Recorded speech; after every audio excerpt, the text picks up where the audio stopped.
নমস্কার, সুভদ্রা রান্নাঘরে আমার সকল দর্শক বন্ধুকে জানাই স্বাগত। আমি শিউলি। আজকে আমি আবার একটা নতুন রেসিপি নিয়ে এসেছি। আগাম তোমার দোলের জন্য সকলকে শুভেচ্ছা জানাচ্ছি।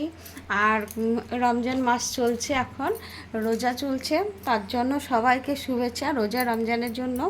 তো আমি তাদের জন্য কথা ভেবে সবার জন্য এটা আমি চিকেনের, দেখো চিকেন নিয়ে এসেছি, বোনলেস চিকেন টুকরো করে নিয়েছি। একটু চিকেন পকোড়া বানাবো, ভীষণ সহজ পদ্ধতিতে বানাবো, সবাই চট করে যেটা বানিয়ে নিতে পারবে। এই আমি একটু লেবুর রস দিয়ে দিচ্ছি, লবণ তো দিলাম তোমরা দেখলে। আর এটা হচ্ছে পেপরিকা পাউডার, আর এটা হচ্ছে চাট মশলা, আর এটা হচ্ছে গোলমরিচ গুঁড়ো, আর এটা হচ্ছে ধনে আর জিরে পাউডার। এগুলোকে আমি একসাথে মিক্সড করে ভালো করে ম্যারিনেট করে ঘন্টাখানিক ফ্রিজের মধ্যে আমি রেখে দেবো। সুন্দরভাবে ম্যারিনেট করে রেখেছি।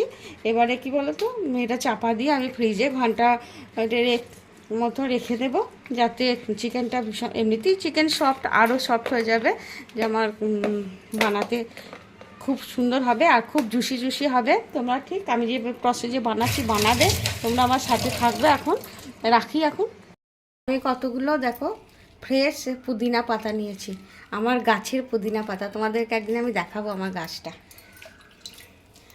আর কতগুলো ধনে পাতা নিয়েছি, এগুলোকে আমি ব্লেন্ড করে নেব, কোনো জল দেব না, জল ছাড়াই ব্লেন্ড করব। আর তার সাথে দুটো কাঁচা লঙ্কা দেব, কাঁচা লঙ্কা দিয়ে, এই যে দুটো কাঁচা লঙ্কা দিলাম, দিয়ে আমি এটা ব্লেন্ড করে নেব। চিকেনটা আমি এবার বের করে নিয়েছি। এবার আমি চিকেনটার মধ্যে চালের গুঁড়ো দিয়ে দিলাম, এই প্রায় 2 চামচ মতো চালের গুঁড়ো দিলাম, আর যদি মনে হয় লাগে তাহলে দেব। আর 1 চামচ কর্নফ্লাওয়ার দিয়ে দিলাম। আর আমি যে পুদিনা পাতা আর ধনে পাতাটা পেস্ট করলাম এখন কাঁচা লঙ্কা দিয়ে, সেই পেস্ট দিয়ে দিচ্ছি, একটু 2 চামচ মতো পেস্ট দিয়ে দিলাম। আদা রসুন বাটাটা দিয়ে দিচ্ছি। এবারে ভালো করে এগুলো আমি মেখে নেব সুন্দর করে হাত দিয়ে দিয়ে। এবার আমি একটা ডিমকে ফেটিয়ে দিয়ে দিলাম। যাই হোক, ভালো করে এটাকে এবার আমি সুন্দরভাবে মেখে কিছুক্ষণের জন্যে রেখে দেবো। রেখে দেওয়ার পর তারপরে আমি এগুলোকে ভাজবো।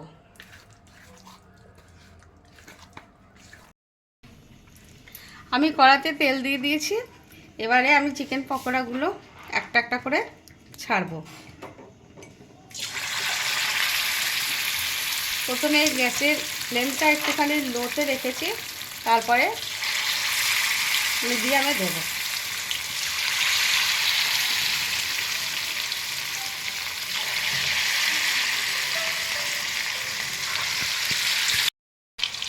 দেখো এগুলো আমার হয়ে গেছে, এই পকোড়াগুলো ভাজা। এবারে আমি এগুলোতে তুলে নিচ্ছি। তুলে নিয়ে ভারী সুন্দর সুগন্ধ বেরোচ্ছে, যেহেতু আমি পুদিনা পাতা আর ধনে পাতা বাটা দিয়েছি কাঁচা লঙ্কার সাথে, লেবুর রস সাথে, তার জন্য একটা ভারী সুন্দর ফ্লেভার আসছে। আর কালারটা একটু সবুজ সবুজ হয়েছে। আমার চিকেন পকোড়া রেডি এবং সার্ভ করে দিয়েছি। তোমরা এইভাবে একবার অবশ্যই অবশ্যই বানাবে, বানিয়ে খেয়ে দেখবে, আর আমাকে কমেন্ট করে জানাবে তোমাদের কেমন লেগেছে। তোমরা সবাই ভালো থাকবে, সুস্থ থাকবে। তোমাদেরকে সকলকে অসংখ্য অসংখ্য ধন্যবাদ, অনেক অনেক ভালোবাসা এবং নমস্কার।